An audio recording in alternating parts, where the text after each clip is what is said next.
Des moments avec Dieu avaient un temps de réflexion pour chaque jour. 1er mars. Plan de paix.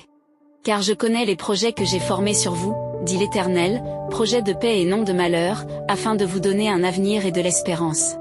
Jérémie 29:11. 4. Elle, une citoyenne vénézuélienne qui a quitté son pays et recherche un avenir meilleur. Elle a quitté son pays natal en octobre 2021 motivée par les situations difficiles au Venezuela. Mais les nouvelles de l'arrestation du président en janvier de cette année lui redonnent espoir. Cependant, notre retour dans son pays lui semble incertain car selon ce qu'elle déclarait d'une radio, les situations ne toujours pas changé. C'était à peu près ainsi que se manifestait la douleur des habitants de Jérusalem. Lorsque, au cours d'une déportation massive, se trouvait celle qui était, au cours des siècles passés, la nation favorisée par Dieu, sur les rives des fleuves de l'ancienne Babylone devant les branches de saule. Les Israélites suspendaient leur harpe et pleuraient les pertes de leur foyer. L'impuissance des papas gravait leur douleur.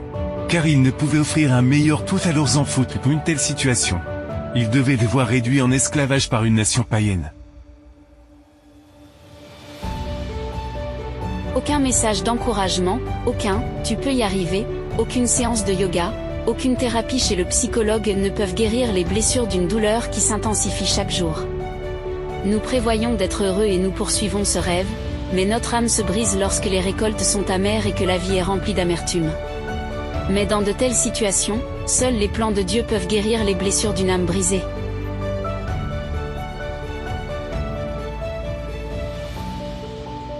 Personne ne prévoit d'être malheureux, nos actions ont toujours pour but de rechercher le bonheur.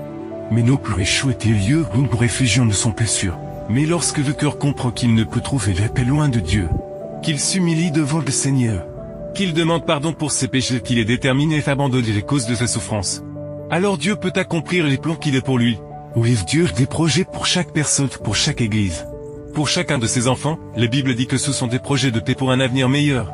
Il suffit de nous soumettre à ses volontés pour que ces projets deviennent les nôtres. Acceptez les plans de Dieu plutôt que les vôtres, même si cette acceptation exige que vous renonciez à des projets que vous chérissez depuis longtemps.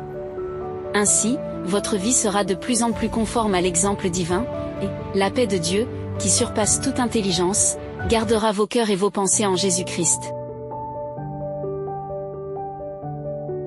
Avez-vous déjà vécu l'expérience d'aller à l'église de famille, avec une belle robe? La Bible avait votre famille et vos côtés, Dieu transforme les conflits en jours de paix. Mais ce n'est pas tout car ces plans sont ceux du salut éternel dans le royaume des cieux. Et ces plans ne peuvent s'accomplir que si vous revenez vers le Seigneur. Amen.